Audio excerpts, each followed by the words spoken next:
வாங்க நண்பர்களே, நான் தான் உங்க ஃபியோனா அண்ட் புஜ்ஜி. ஸோ இன்னைக்கு நம்ம பார்க்க போறது அவுட்டிங் வித் ஃபேமிலி.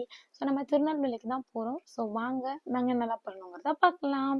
ஸோ திருநெல்வேலிக்கு அப்படியே ஒரு சூப்பரான ஒரு டிரைவ் போயிட்டு இருந்தோம். ஸோ போகிற போக்கில் நம்மளுக்கு எப்படியும் இருந்தாலும் ஒரு காஃபி டீ ஏதாவது ஒன்று குடிச்சாதான் அடுத்தது வண்டி ஓடும். திருநெல்வேலி ரீச் ஆன உடனே நம்ம போனது எடத்துவா கஃபே. ஸோ பிளேஸ் வந்து செம்மையாக இருந்தது.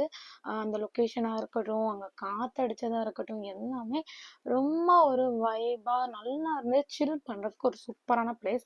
ஆனால் டேஸ்ட் கேட்டிங்க அப்படின்னா சமோசாவாக இருக்கட்டும், எல்லாமே வந்துட்டு எனக்கு சுத்தமாக பிடிக்கல. நாங்கள் சமோசா ஆர்டர் பண்ணியிருந்தோம், கட்லெட் ஆர்டர் பண்ணியிருந்தோம், சாண்ட்விச் ஆர்டர் பண்ணியிருந்தோம். மூணுமே எங்களுக்கு பிடிக்கல. காஃபியும் ஓகே, ஆவரேஜ்னு சொல்லலாம். அந்த அளவுக்கு அந்த இடத்துக்கு தக்க அந்த இது இல்லை. பட் சில் பண்ணுறதுக்கு சூப்பரான பிளேஸ். நல்லா போய் உட்காந்து காஃபி குடிச்சிட்டு அங்கேருந்து நேராக நம்ம போனது தான் நேச்சுரல்ஸ். 1 இயருக்கு அப்புறமா இப்போ தான் நான் க்ரூமிங்காக சலூனுக்கே வந்திருக்கேன். எனக்கு ரொம்ப ஹாப்பியாக இருந்தது. அந்த ஒரு வைப்பில் தான் உட்காந்து ஹேர் கட் பண்ணேன். எல்லாருக்கிட்ட பெர்மிஷன்லாம் கேட்டு வாங்கிட்டு வந்து பண்ணுறதுக்குள்ள அப்பப்பப்பா எப்படியோ ஒரு வழியாக எல்லாரும் ஓகே சொல்லிட்டாங்க. அதனால ஹேர் கட்டு சூப்பராக தரமாக பண்ணுறதுக்கு போயாச்சு.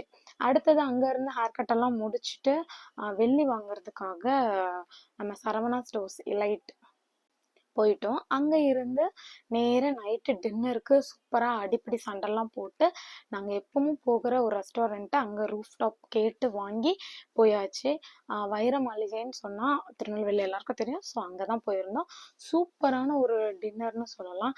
நல்லா பீஸ்ஃபுல்லாக உட்காந்து அந்த ப்ரீஸியான காற்றுல அப்படியே சாப்பிட்டுட்டு அங்கேருந்து நாங்கள் கிளம்பிட்டோம். பாய் பாய்.